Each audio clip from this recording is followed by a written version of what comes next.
नमस्कार श्रोते हो, इरा ब्लॉगिंग मराठी या यूट्यूब चॅनलवर सर्वांचे स्वागत.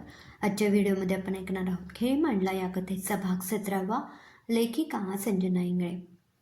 आपल्याला हे समजलं नसतं तर बरं झालं असतं असं खुशीला वाटू लागलं, कारण जे काही तिला समजलं त्यानंतर तिचं कशातच लक्ष लागेना. पण नकुलला काय उत्तर द्यायचं?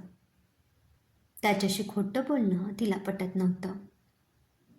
पण काहीही करून तिला तो विषय नकलपासून आत्ता बंद करायचा होता. तिने एक विचित्र कथा तयार केली आणि तीच नकुलला सांगायची ठरवली. आरोही, काय होतंय तुला? काय झालं? आरोहीचं बागेतल्या प्रसंगाला बघून नियंत्रण सुटलेलं असतं आणि ती काहीवाही बोलत असते. नकुल तिला शांत करायचा प्रयत्न करत असतो. तिचं ते अवसान बघून इतर फ्लॅटमधील लोकही बाल्कनीत येऊन बघू लागलेले. या सगळ्यात आरोहीच्या डोक्यात दुखायला लागतं आणि ती बेशुद्ध होते. नकुल सैरभैर होतो. खालच्या बाल्कनीतून बघत असलेल्या सुयशला तो पटकन बोलावतो आणि आरोहीला दवाखान्यात दाखल करतो. डॉक्टर तिला ॲडमिट करून घेतात. काही टेस्ट करतात.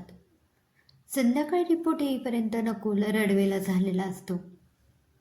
हा प्रसंग पहिल्यांदा त्याच्या आयुष्यात घडलेला नसतो.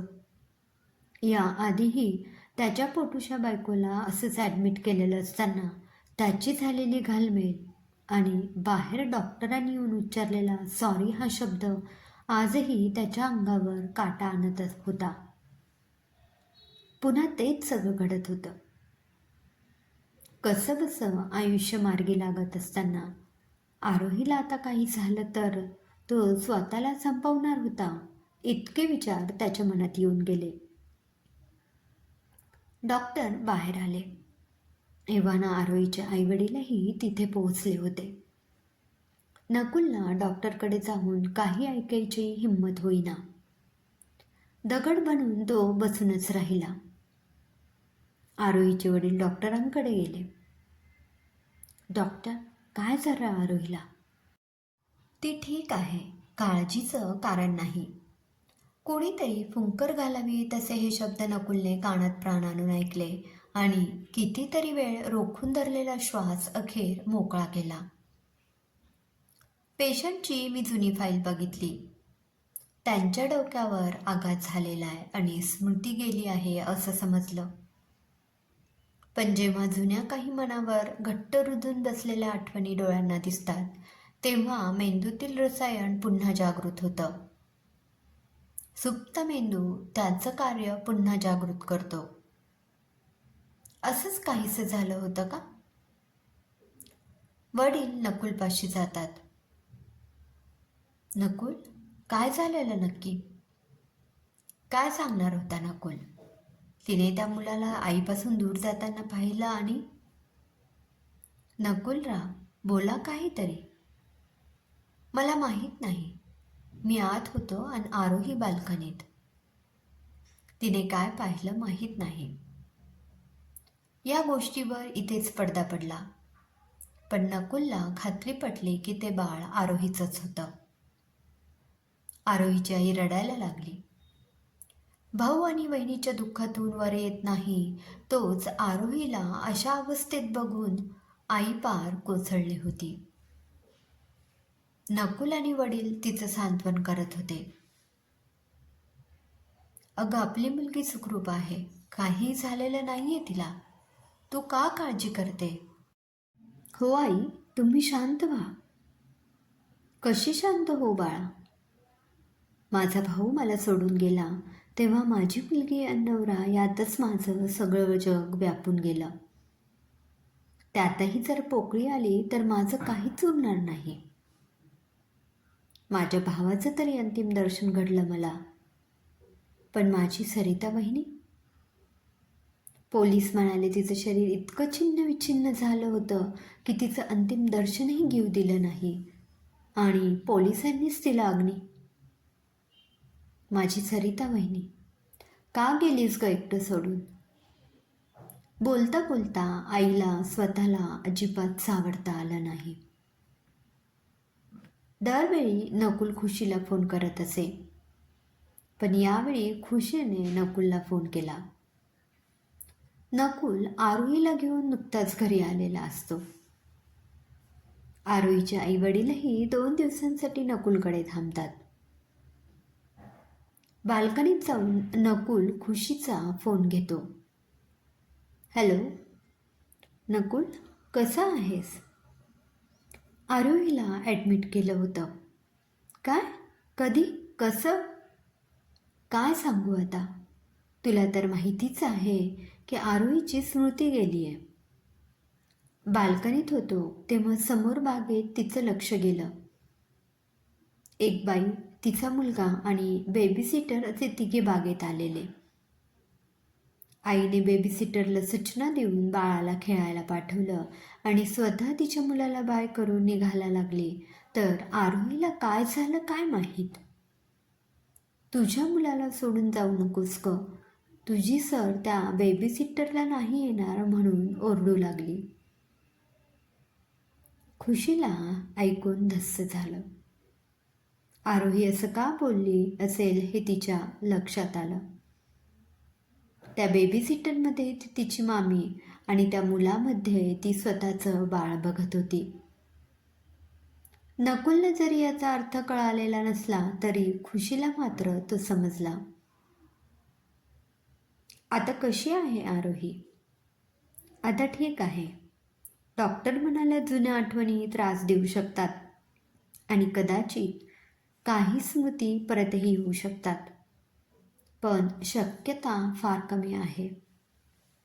अच्छा, काळजी घे. तू सहज केलेला का फोन? नाही, तुझी माहिती काढायला लावली त्यातली काही माहिती माझ्या हाती लागली आहे. काय? ते बाळ? कुठे आहे ते बाळ? नकुल, जास्त भावविभोर होऊ नकोस. जे सांगते ते नीट ऐक आणि स्वीकार कर त्याचा. सांग लवकर. हो, ते बाळ आरोहीचं होतं, पण अनाथाश्रमात ते बाळ आजारी पडलं आणि दगावलं. काय? हो, मला एवढीच माहिती समजली. त्यामुळे आता या विषयाचा विचार करणं सोडून दे. आता ते बाळच नाही म्हटल्यावर सगळा विषय संपतो. खूप वाईट झालं. ठीक आहे, काय करू शकतो आपण आता? झालं ते झालं. नकुल स्वतःलाच समजावत फोन ठेवून देतो. हा विषय त्याच्यासाठी आता बंद झाला होता. आरोहीच्या बाळाला घरी आणणं या त्याच्या हेतूला पूर्णविराम लागला. खुशीला एका अर्थाने समाधान मिळतं. जे चालू होतं तेच चालू राहावं, त्यातच सर्वांचं भलं आहे. खुशीने पुढे येणाऱ्या मोठ्या वादळाला तिथेच शमवलं होतं. नकुल नाराज होत घरात येतो. आरोहीची आई तिच्या पर्समधील तिच्या भाऊ आणि सरिता बहिणीचा फोटो बघत असते. आईला आज त्यांची फार आठवण येत असते. कठीण प्रसंगात दोघेही ढालीसारखे उभे राहत. नकुल त्या फोटोकडे बघतो आणि आरोहीच्या आईसाठी त्याला वाईट वाटतं.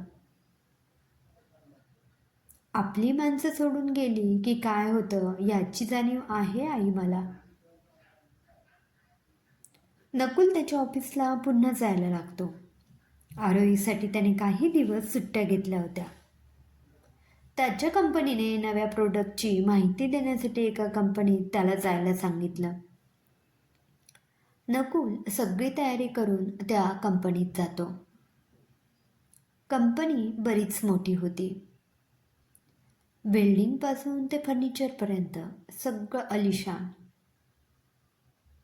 नकुल त्या बॉसच्या PA ऑफिसमध्ये जातो. PA त्याच्या साहेबांशीच बोलत असतो. सॉरी मिस्टर नकुल, आम्ही तुम्हाला कळवायला विसरलो. आज साहेबांची तब्येत बरी नसल्याने ते घरीच आहेत. तुम्हाला उद्या यावं लागेल. हरकत नाही, उद्या येतो. नकुल माघारी फिरतो. पियेला साहेब काहीतरी सांगतात आणि पिये नकुलला पुन्हा थांबवून घेतो. 1 मिनिट. साहेब म्हणताय की त्यांच्या घरी जायला जमेल का तुम्हाला? हो चालेल, जमेल. मी तुम्हाला पत्ता पाठवतो. जा तुम्ही. Okay sir. नकुल साहेबाच्या घरी जातो. नमस्कार, मी नकुल. नकुलला पाहून साहेब जरा गोंधळतो. नमस्कार, मी मानव, कंपनीचा CEO. मानव आणि नकुल समोरासमोर येतात. मानवला लक्षात येतं की हा आरोहीचा नवरा आहे. नकुल मात्र मानवला फारसा ओळखत नसतो. मला वाटतं तुम्हाला याआधी पाहिलं आहे. हो, अनाथाश्रमात आणि सागरच्या लग्नात आपण समोरासमोर आलेलो. काही माणसं सतत समोरासमोर येत असतील तर देवाच्या मनात काहीतरी असतं असं मी समजतो.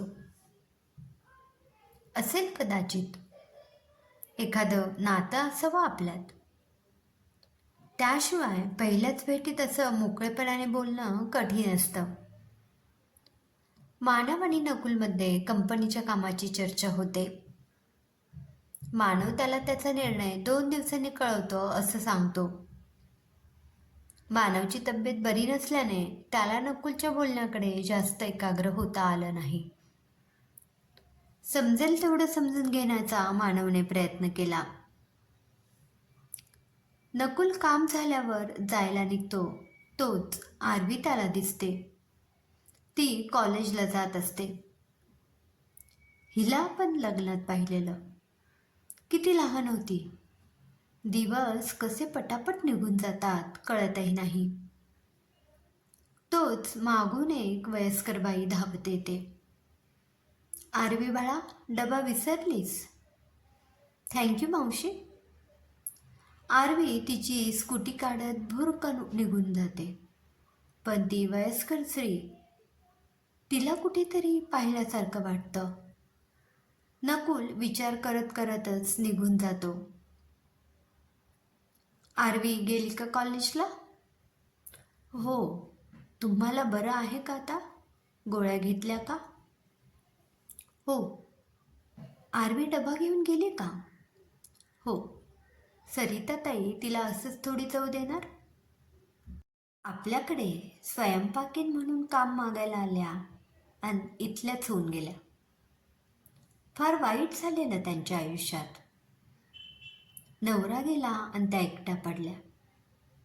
पण आरवीला मात्र लहानपणापासून खूप जपलं त्यांनी. क्रमशः. श्रोते हो, कसा वाटला कथेचा हा भाग कमेंटमध्ये नक्की कळवा. पुन्हा भेटूया कथेच्या पुढील भागात. धन्यवाद.